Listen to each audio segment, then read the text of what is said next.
बांग्लादेश में हिंदुओं पर हो रहे अत्याचार को लेकर और उसी के संदर्भ में आज आगरा में एक कार्यक्रम में बोलते हुए सीएम योगी ने कहा कि बंटोगे नहीं तो कटोगे नहीं, इसलिए अब ज़रूरत है एक होने की। हालांकि मुख्यमंत्री योगी के इस बयान पर अब सियासत गर्मा गई है और इसी मुद्दे पर बातचीत के लिए इस वक्त मैं लखनऊ में हूं। सीधे लोगों के पास चलते हैं और उनसे जानते हैं कि आखिर मुख्यमंत्री के इस बयान को वो किस तरीके से देखते हैं। मुख्यमंत्री का आज एक बयान सामने आया है, उन्होंने कहा है कि बंटोगे नहीं तो कटोगे नहीं। हालांकि ये पूरा बयान जिस तरीके से बांग्लादेश में हिंदुओं पर अत्याचार हो रहा है उसको लेकर उन्होंने ये भी कहा कि विपक्षी पार्टियां इस पर चुप हैं। हालांकि पहली बार नहीं है, बीजेपी आरोप लगा रही है कि राहुल गांधी चुप हैं, अखिलेश यादव चुप हैं। आखिर बांग्लादेश में हिंदुओं पर अत्याचार कब तक रुकेगा और मुख्यमंत्री का जो बयान सामने आया है उसको किस तरीके से आप देखते हैं? माननीय मुख्यमंत्री जी अच्छी बात कह रहे हैं, तो हम लोग बटे कहाँ हैं? हम लोग तो एक हैं सब लोग। सबसे बड़ी बात है जो माननीय मुख्यमंत्री जी बोल रहे हैं, देश के प्रधानमंत्री, रक्षा मंत्री, गृह मंत्री को बोलना चाहिए। ये एक देश से दूसरे देश का मामला है, लेकिन माननीय मुख्यमंत्री जी अगर इतना बड़ा दिल है तो 28 करोड़ जनता यहाँ की है और वहाँ की 17 करोड़ जनता है, तो इनको यहाँ से 20 करोड़ जनता को जो है निर्देश दे देना चाहिए, आदेश दे देना चाहिए कि बांग्लादेश में जो इस तरह की घटनाएँ हो रही है जाके संभालिए। हम लोग तैयार बैठे हैं, कुछ तो को हैं ये लोग। अगर हम लोग अपने मन वाली तो कहेंगे कि ये लोग अपने मन की कर रहे हैं, तो सरकार से हम लोगों को निर्देश दिलवाएं कि यहाँ 65% नौजवान हैं, यानी भारत नौजवान है, 65% जनता यहाँ।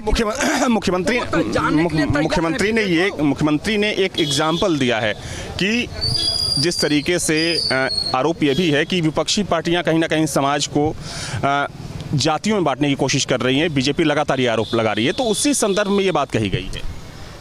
देखिए, विपक्षी पार्टियां जात बांटने की बात नहीं कर रही हैं, स्वयं सरकार जात बांटने की काम करती है। सरकार जो है, जो जात लिखी जाती है, हम लोग एडमिशन कराने जाते हैं किसी कक्षा में 6 जनगणना की मांग कौन कर रहा है? ये पहले हटावें तो जाति शब्द वो फार्म से हटा दें और वहाँ संशोधन कर दें कि कोई भी व्यक्ति जाति नहीं लिखेगा, तो काम खत्म हो जाए। लेकिन सरकार स्वयं जात के पक्षधर है। एक तरफ दोहरा चरित्र है सरकार का, तो जब दोहरा चरित्र है सरकार का, तो ये क्यों कह रही है कि जो है विपक्षी पार्टियों पर आरोप लगा रही है? सरकार संविधान में संशोधन करे कि भारत की कोई भी जनता अपने नाम के आगे जात नहीं लिखेगी और कोई भी फार्म में भरे जाएंगे उसमें जात का नहीं रहेगा खाना। अब यहाँ क्या है, नाम है। आपको लगता है कि ये संभव है? क्योंकि एक तरफ देश में जातिवार जनगणना की मांग हो रही है और जातियों में पूरा समाज बटा हुआ है, जाति के नाम पर वोट मांगा जाता है, तो आपको लगता है कि ये संभव है कि नाम के आगे से जाति हटा दी जाए?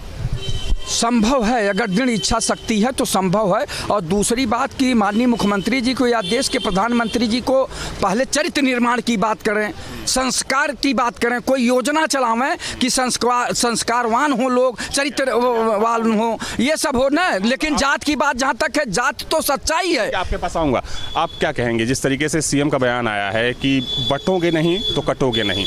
ये पूरा बयान बांग्लादेश में जो हिंदुओं पर अत्याचार हो रहा है उसके संदर्भ में उनका ये बयान है और एक उदाहरण दिया है कि यहाँ पर भी समाज को एकजुट होने की ज़रूरत है, क्योंकि समाज को जातियों में तोड़ने की कोशिश की जा रही है। क्या कहना चाहेंगे उनके बयान पर? वो माननीय योगी जी ने सही कहा। और इस देश में 700 साल सिर्फ जात में बांट करके, राजाओं को बांट करके ही तो राज किया गया। आज तुम जातियों में बांट करके, हम पिछड़े जात का है, अनुसूचित जात का है, मानो समाज एक है, हिंदू सब एक है, कोई जात बिल्कुल नहीं होनी चाहिए। आज जात जनगणना की बात उठाते, किस आधार पर जात जनगणना की बात उठाते हो? जाति कोई है ही नहीं। जाति तो वो सिर्फ आकर के उसमें संविधान में ऐड कर दिया गया, नहीं तो मानो मनुष्य जाति एक है, मनुष्य के अलावा कोई जाति नहीं। अब आप नौकरियों में हर चीज़ से आप जात शब्द हटाने पड़ेगा, और अगर नहीं हटाओगे तो आज नहीं कल, आज हम मारे जाएंगे तो कल तुम मारे जाओगे, तो कोई बचा नहीं पाएगा। ये सिलसिला शुरू हो गया। आज क्यों नहीं कोई बांग्लादेश पे बोल रहा?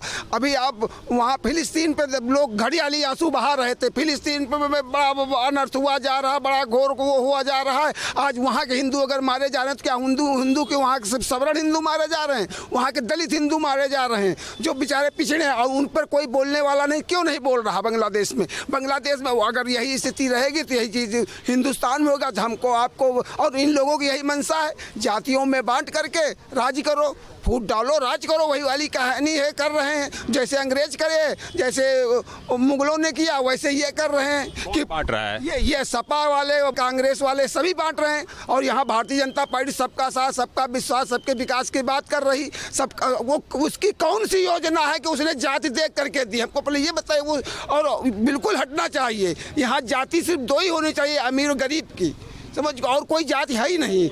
अमीर गरीब की जाति है, हर बिरादरी में है।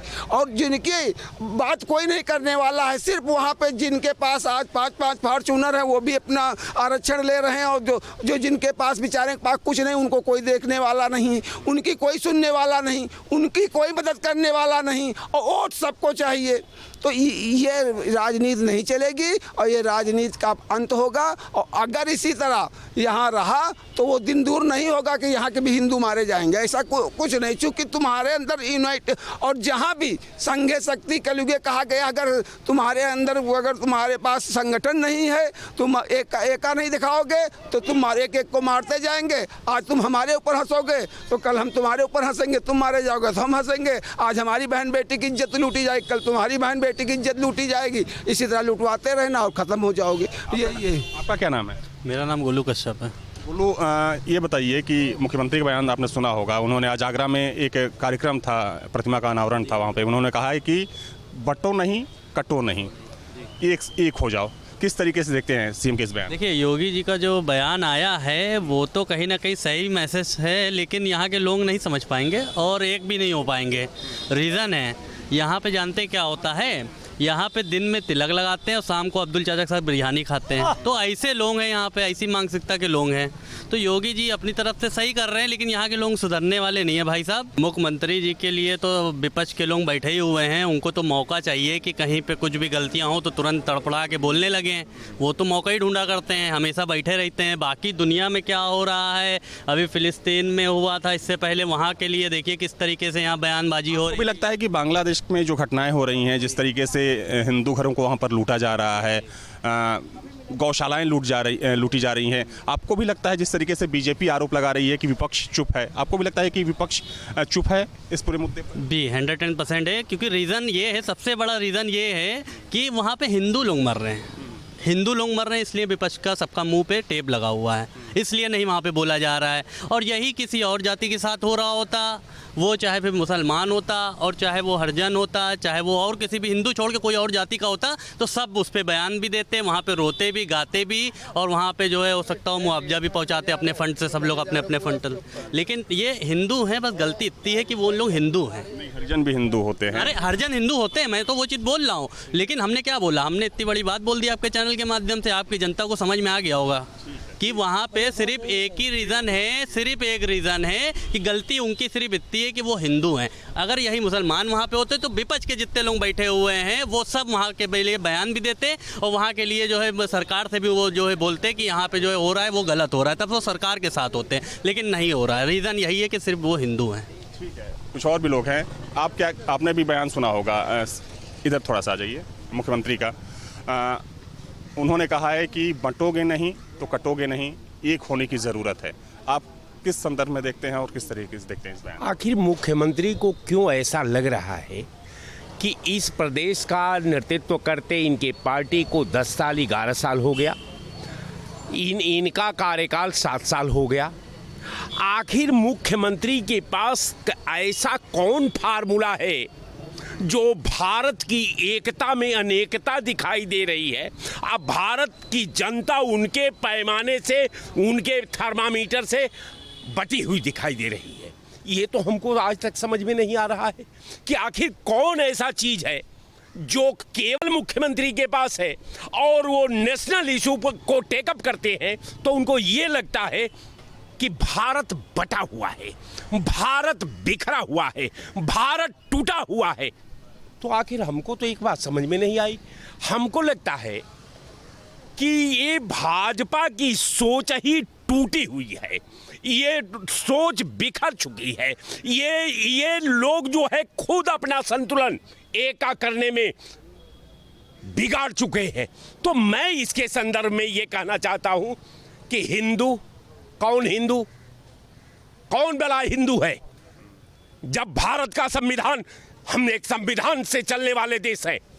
हम यहाँ हर भारतीय एक जात है, एक समूह है, और एक समूह में हम एक संविधान की रचना की है जिसमें न हिंदू है, न मुसलमान है, न सिख है, न ईसाई है, सब लोग भारतीय हैं। धर्म उनका भारतीय है, संविधान उनका मंदिर है। फिर ये कहाँ से हिंदू आ गया, फिर ये मुसलमान कहाँ से आ गया? तो मुझे लगता है कि इनके पापों को खतरा दिखाई दे रहा है। जो हिंदू हिंदू करते हैं, जो जाति जात करते हैं, जो अगड़ा अगड़ा करते हैं, जो पिछड़ा पिछड़ा करते हैं, इनका वही काम है देश की एकता के खिलाफ जो आतंकवादी चक्कर पे रचते हैं। वही काम ये भारत के संविधान पर बार बार साजिश करके ये लोग हमला करना चाहते हैं। भारत के संविधान के मर्यादा के साथ खिलवाड़ करना चाहते हैं। इस एक बात ये लोग समझ लें कि वो पिलर जो है ना, शहीदों की आत्मा पर बधी हुई है, और वो जो शहीद हमारे पूर्वज हुए हैं उनकी हड्डियों से वो संविधान का निर्माण हुआ है, उनके लहू से ये संविधान लिखा गया है।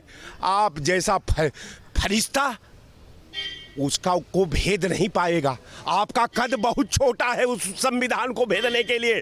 आप बकवास बंद करिए और अपना अपना जिस कैडर पर आप विराजमान हैं, जिस कुर्सी पर आज विराजमान है, जिस देश की परंपरा का आप शपथ लिए हैं, जिस देश का संविधान का रक्षा की बात करते हैं, आप उसका रक्षा करिए। हिंदू मुसलमान मत करिए, जात में समूह भारत को मत बांटिए। आप मुख्यमंत्री हैं। यह देश सर्वधर्म समभाव का देश है। इस देश में रहना होगा तो सर्वधर्म समभाव की बात करनी होगी, नहीं तो नहीं। जी हाँ, सीएम का बयान आपने सुना होगा। उन्होंने कहा है कि हिंदू समाज को तोड़ने की बात कही जा रही है। देखिए, हिंदू समाज को तोड़ने की बात नहीं की जा रही है। हम तो एक ही बात कहेंगे कि जाति जनगणना हो जाए, जिसकी जितनी भागीदारी उतनी हिस्सेदारी। जाति जनगणना से सब क्लियर हो जाएगा। कहीं जाति जनगणना अगर हो जाएगी तो जिसकी जितनी भागीदारी उतनी हिस्सेदारी हो जाएगी, उसमें कुछ कहने की जरूरत ही नहीं। हम तो यही कहेंगे। आज प्रदेश के मुख्यमंत्री हैं योगी आदित्यनाथ जी, जो है गोरखनाथ मंदिर के नाम से दूसरे भगवान के रूप से जाने जाते हैं। ये मतलब अटल बिहारी वाजपेयी जी ने जो हिंदू से ज़्यादा उनकी मुसलमान इज्जत करता था। राजनाथ सिंह जी की हिंदू से ज़्यादा मुसलमान इज्जत करता है। शायद अगर राजनाथ सिंह जी प्रधानमंत्री नहीं रहे, बाकी हर पद पर रहे हैं, उनका हर आदमी सम्मान कह रहा। कोई कभी ऐसे बयान माननीय राजनाथ सिंह के मुँह से नहीं निकलते हैं जो हिंदू दुखी हो या मुसलमान दुखी हो। ऐसे तो हम जो मुख्यमंत्री जी के बयान हैं इस पर हम संतुष्ट नहीं हैं, क्योंकि हम भी भारतीय जनता पार्टी से हैं। हमको भी राजनाथ सिंह जी बेटा जैसा मानते, अटल बिहारी वाजपेयी जी जैसा बेटा ऐसा मानते। भाजपा के ही कार्यकाल में हमने आवाज़ पाया, भाजपा कार्यकाल में ही सम्मान पाया।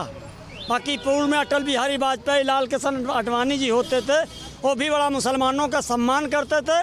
और ये कहा जाता था कि भारतीय जनता पार्टी वंशवाद की नहीं है, एक राष्ट्र की पार्टी है, उसमें राष्ट्र की परिभाषा होती है। देखिए, आज आगरा में जिस तरीके से सीएम योगी का बयान आया कि बंटोगे नहीं तो कटोगे नहीं, एक हो जाओ, इस पर सियासत काफ़ी गर्मा गई है।